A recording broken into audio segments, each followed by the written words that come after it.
Algumas pessoas acreditam que, como o relato bíblico do dilúvio é posterior aos relatos mesopotâmicos, que a Bíblia deve ter copiado desses relatos mesopotâmicos.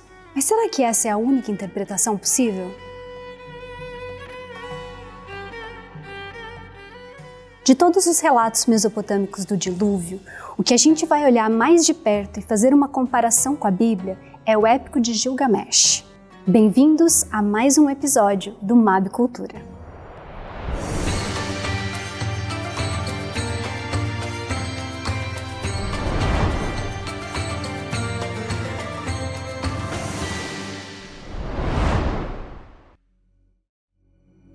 O Épico de Gilgamesh acredita-se ter sido escrito durante o período sumeriano, no sul da Mesopotâmica. Gilgamesh é provavelmente uma figura histórica que habitava na cidade de Uruk. Ele era o herdeiro e, finalmente, o rei de Uruk. Evidência de Gilgamesh como figura histórica vem da lista real sumeriana, uma lista de reis que limita ou divide os reinados entre reinados antes do dilúvio e reinados depois do dilúvio. Gilgamesh reinou depois do dilúvio. Nesse relato, Gilgamesh é o rei de Uruk e ele não é muito bom rei. Os deuses decidem fazer várias coisas para tentar modificar o estilo de reinado dele, e numa destas é enviado para ele um monstro que tem como função matá-lo. Esse monstro é metade touro e metade homem. Ele tem pernas de touro, corpo de homem, mas com muitos pelos, uma cabeça com uma barba grande e chifres na cabeça. E o seu nome era Enkidu. Ele realmente ataca Gilgamesh e os dois lutam. Mas a luta fica sempre empatada, nenhum deles prevalece sobre o outro. E no final, eles são tão compatíveis que, em vez de destruírem um ao outro, se tornam amigos. E é aí que começam então as aventuras de Gilgamesh com seu amigo Enkidu.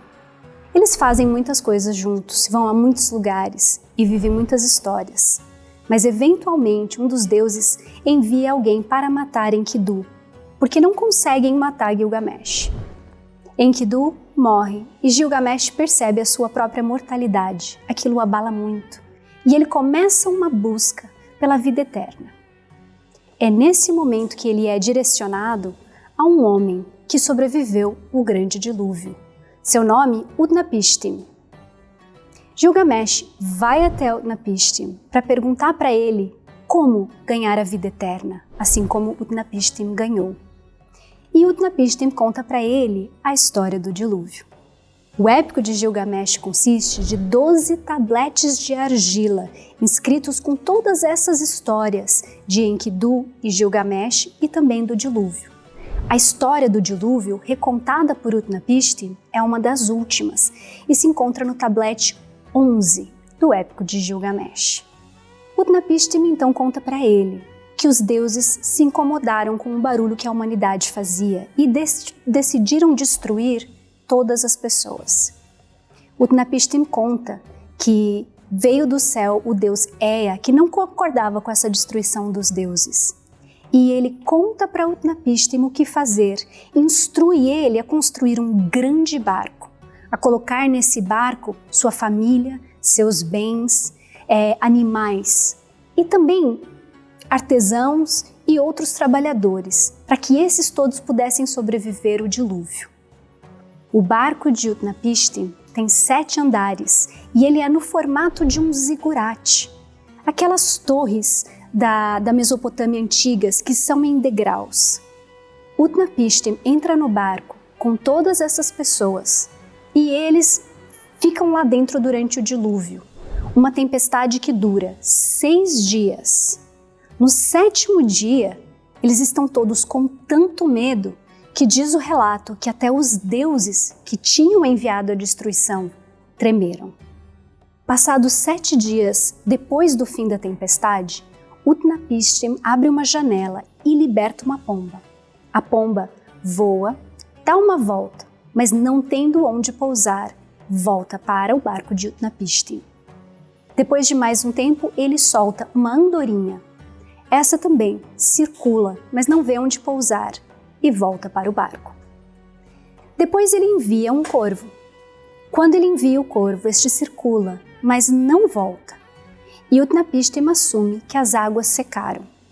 Ele então abre a arca e libera todos os animais. Depois, ele constrói um altar e oferece um sacrifício aos deuses. Aqui é interessante porque os deuses ficam felizes, apesar de terem sido eles mesmos que enviaram a destruição. Eles percebem, depois de que toda a humanidade foi destruída, que não havia ninguém para alimentar os deuses, como era na crença babilônica, que os sacrifícios das pessoas alimentavam os deuses. Quando Utnapishtim sai do barco e oferece o sacrifício, os deuses se agregam ao seu redor e estão aliviados que sobrou alguém para fazer comida para eles. Então desce o deus principal, Enlil, e ele dá uma bênção especial a Utnapishtim e sua esposa. Entrega a eles a vida eterna. E é isso que Utnapishtim fala para Gilgamesh. Muitas pessoas comparam as duas histórias e, por evidências físicas do épico de Gilgamesh serem mais antigas do que as evidências bíblicas, Moisés ter escrito o seu relato muito tempo depois dos acontecimentos e da existência do épico de Gilgamesh, alguns assumem que a história bíblica foi emprestada da história mesopotâmica. Mas esse olhar é muito raso. É para isso que a gente vai olhar agora. Quando a gente compara as duas histórias em mais profundidade e a gente enfatiza, destrincha as similaridades das diferenças, a gente vai perceber que as diferenças são muito mais significativas do que as semelhanças. Cada uma tem o seu valor. As semelhanças vão apontar para o fato do dilúvio ser um evento histórico, ser um evento que todos os povos vivenciaram e recontaram, cada um da sua maneira, refletindo a sua própria cosmovisão. O dilúvio bíblico é uma resposta a essa cosmovisão geral que se tem nessa época do dilúvio, do que as pessoas acreditavam e de como essas histórias refletem no próprio caráter de Deus e na percepção humana de quem é Deus, ou quem é o divino. No caso do épico de Gilgamesh, a gente vai ver que existem vários deuses, por exemplo, enquanto que no relato bíblico existe um Deus só. No relato mesopotâmico, os deuses em concílio decidem destruir a humanidade, mas apenas porque os humanos fazem barulho. O relato dá a entender que os humanos não fizeram nada de errado para merecer a morte, e que essa morte, essa destruição vinda dos deuses é um capricho, uma coisa que eles fazem sem pensar completamente. O propósito dos deuses é destruir a humanidade. Já no relato bíblico, Deus decide enviar o dilúvio, mas ele envia o dilúvio por causa da maldade permanente, constante no coração dos homens, a violência que existe na terra. E quando Deus decide enviar o dilúvio, ele não envia o dilúvio como uma destruição completa, mas sim como uma descriação para uma recriação. Ou seja, a terra volta ao seu estado original, coberta de águas, para depois, através do sobrevivente escolhido por Deus, ela retomar a construção da humanidade. Nesse sentido, começam as diferenças.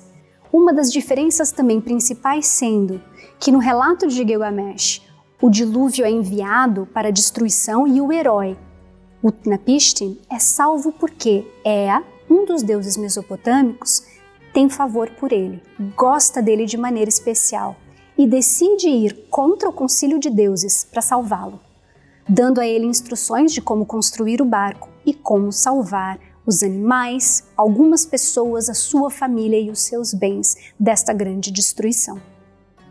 Já no relato bíblico, o mesmo Deus que planeja o dilúvio, planeja a salvação de uma pessoa que dê continuidade à humanidade. Não é planejamento do Deus bíblico uma destruição completa da humanidade, mas sim uma nova página em branco. As pessoas que são destruídas são as pessoas que escolhem estar fora da arca, enquanto que no mesopotâmico a gente vê Utnapishtim escolhendo quem entra na arca. No relato bíblico também, Noé leva para a arca sua família e animais. Ele não leva e acumula seus bens, ele não leva artesãos e trabalhadores para o ajudarem. A arca é um projeto de salvação e entra nela quem escolheu fazer parte dela. Continuando a história, a gente percebe que o dilúvio bíblico tem detalhes cósmicos coerentes com o próprio relato bíblico da criação. Diz, por exemplo, que se abrem as comportas dos céus e que a água cai por 40 dias e 40 noites. A gente vê que no relato bíblico da criação, Deus havia separado o firmamento ou criado o firmamento através da separação de águas, as águas embaixo e as águas em cima. Essas águas que ficam em cima do firmamento são as águas que caem durante o dilúvio. Não é só uma chuva, é uma devolução de toda a água que, quando estava toda na terra, cobria a face toda da terra. Ambos os dilúvios, ambas as histórias dos dilúvios, contam que até os altos montes foram cobertos. Então as duas histórias sugerem um dilúvio universal e não um dilúvio local. A gente percebe que Noé também liberta da arca 3 pássaros, 2 vezes uma pomba e pela última vez um corvo, e que é o mesmo resultado, é através dos pássaros que ele percebe que a terra está secando e que em breve será possível abrir a arca. Mas aí vem outro ponto de diferença. No épico de Gilgamesh, Utnapishtim tem controle sobre a arca. É ele que abre a arca para os animais saírem. No de Noé, não é ele.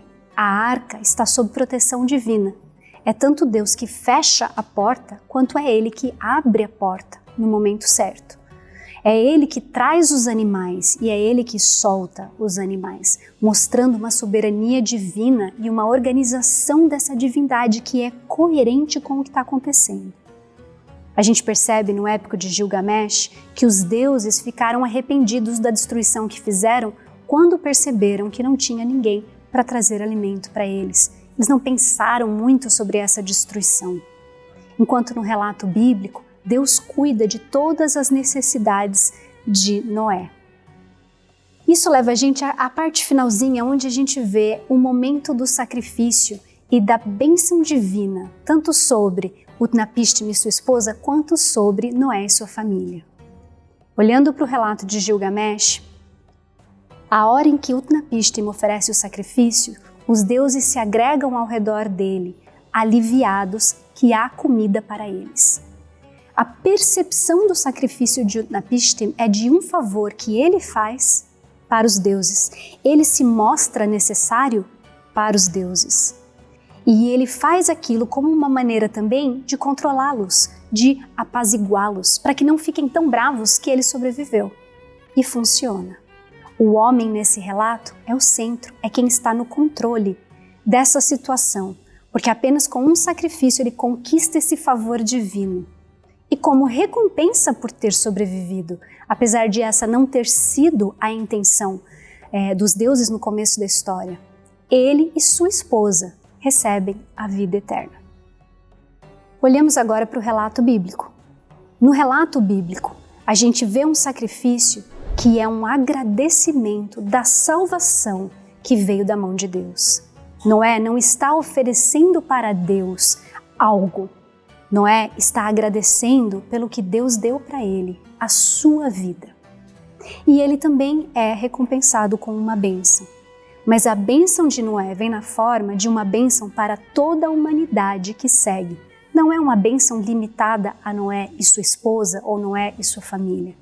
É uma bênção que vem de Deus e uma promessa de que a terra não será mais destruída por um dilúvio, com um símbolo nos céus, o arco de Deus. Quando a gente observa e compara as semelhanças das diferenças, a gente percebe que as semelhanças são pequenos detalhes da história. São um barco com mais de um andar. São animais dentro desse barco, incluindo animais selvagens. São um grande dilúvio cheio de águas que cobrem até os altos montes. São um sacrifício no final e uma bênção. e 3 pássaros que são usados para averiguar se a terra já secou. Esses detalhes são os menos importantes da história. Eles não passam para o leitor a cosmovisão, o pensamento, a interpretação do evento. É como se eles fossem apenas os pequenos detalhes ao redor de uma página onde o desenho principal está no centro. O desenho principal da história do dilúvio é o relacionamento entre seres humanos e Deus, seres humanos e deuses. E quando a gente compara essas partes, a parte fundamental dos 2 relatos, a gente vê que as diferenças entre eles são tão fundamentais que não faz sentido Moisés ter emprestado a sua ideia do épico de Gilgamesh. Não faz sentido emprestar uma ideia, pegar só os detalhes menos importantes e modificar a história.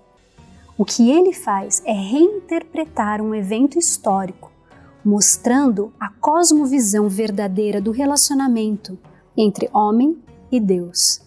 Nesse relato, Deus quer salvar a humanidade. Deus quer salvar os animais. Deus está presente e cuida pessoalmente da arca, fechando a sua porta e abrindo a sua porta. Deus traz para dentro da arca os animais sobre os quais Noé não tem controle nenhum. Já no dilúvio, o relacionamento entre Noé e Deus é mostrado como esse relacionamento de interdependência e confiança. Noé confia plenamente em Deus e obedece às suas ordens. Noé entra na arca com toda a sua família. Deus traz os animais. Deus fecha a porta da arca. Deus abre a porta da arca. Quando Noé sai da arca e oferece um sacrifício, é em agradecimento por tudo o que Deus fez. Um reconhecimento de que Deus é soberano e de que Deus quer o bem da humanidade e não o mal. E nesse reconhecimento a gente vê um relacionamento real entre Deus e ser humano. O relato do dilúvio apresenta para nós uma cosmovisão bíblica e ajudou as pessoas da antiguidade que também compararam os 2 relatos a entrar nesta comparação. Qual que é o nosso pensamento? Quando a gente vê o relacionamento entre ser humano e Deus a partir da perspectiva bíblica, faz a gente questionar qual é a nossa perspectiva, a nossa cosmovisão. A gente está lendo as histórias bíblicas a partir de uma cosmovisão bíblica ou a gente está mais parecido com uma perspectiva mesopotâmica? A gente olha para Deus como alguém que quer salvar, alguém que cuida, alguém que está presente, alguém que merece a nossa gratidão? Ou alguém caprichoso, que tem favoritos, que gosta de escolher as pessoas que salva? A nossa cosmovisão é a base de como interpretamos tudo o que nós lemos. E se nós acreditamos na Bíblia, precisamos ler a Bíblia a partir de uma cosmovisão bíblica. Desse Deus que ama e cuida. Desse Deus que está interessado na nossa salvação, que nos ama e que quer salvar toda a humanidade, que abençoou toda a humanidade e não apenas o casal que sobreviveu.